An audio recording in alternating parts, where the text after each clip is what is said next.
This video is on a form of an equation called slope-intercept form.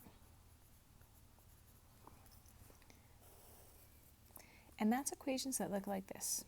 Y equals mx plus b. And there's going to be a number here, and there's going to be another number here.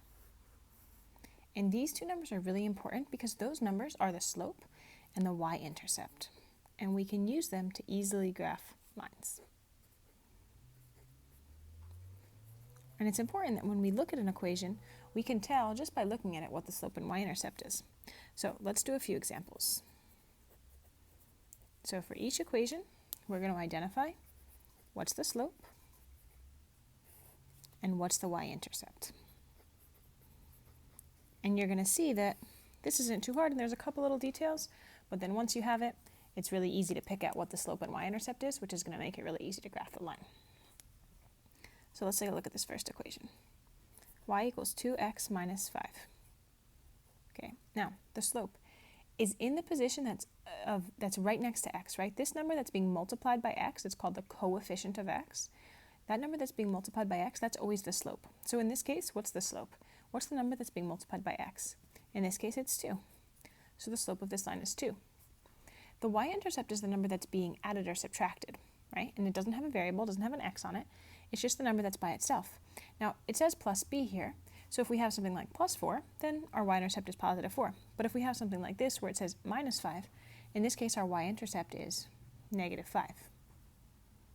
Okay, let's look at a couple more examples and see what sort of tricky details we might run into. Y equals negative 1/3 x plus 4. Okay, so in this case, what's the slope? What's the number that's being multiplied by x? Well, in this case, x is being multiplied by negative 1/3. So the slope, in this case, is negative 1/3. And the y-intercept is positive 4. We can write it as plus 4. We can also just write it as 4, right? We don't need to write the sign on every positive number. How about this?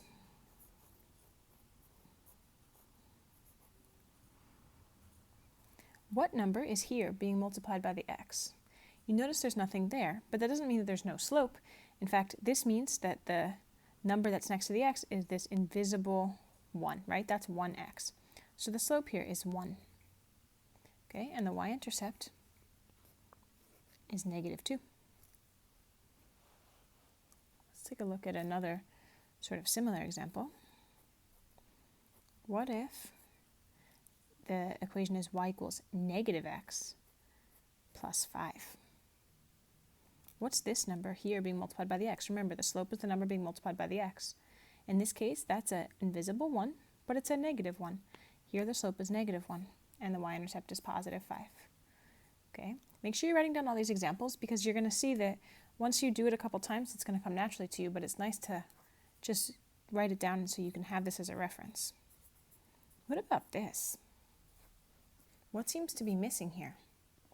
Well, there's a number that's being multiplied by the x, and we know that the number multiplied by the x is always the slope. So the slope here is 3.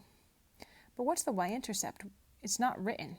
So is it 1? Because if the slope's not written, it's 1. No, because this means 1 times x, right? So that's a 1. That means 1 times x. But what, and because multiplying by 1 doesn't change a number, what can I add to this that doesn't change it, that I wouldn't actually write? This is an invisible plus 0 right here. Right? I wouldn't never write that, but that is the y-intercept in this case, is a 0. Okay, so for example, something like this, y equals x. What's the slope here? Well, it's the number being multiplied by x, which is 1. And what's the y-intercept? Well, it's not written, so it's that invisible plus 0, right? There's invisible 1 as the slope, and invisible 0 as the y-intercept. And one more situation you might see. What about something like this? Well, what's missing here? Well, you might think at first that it's kind of like this one, but no, this doesn't have an x on it. So what this actually is this. It's y equals 0 times x, which is 0, plus 5. So in this case, it's actually the slope that's 0, and the y-intercept, that's 5. So now you have all the details you might run into when you're looking at an equation in slope-intercept form.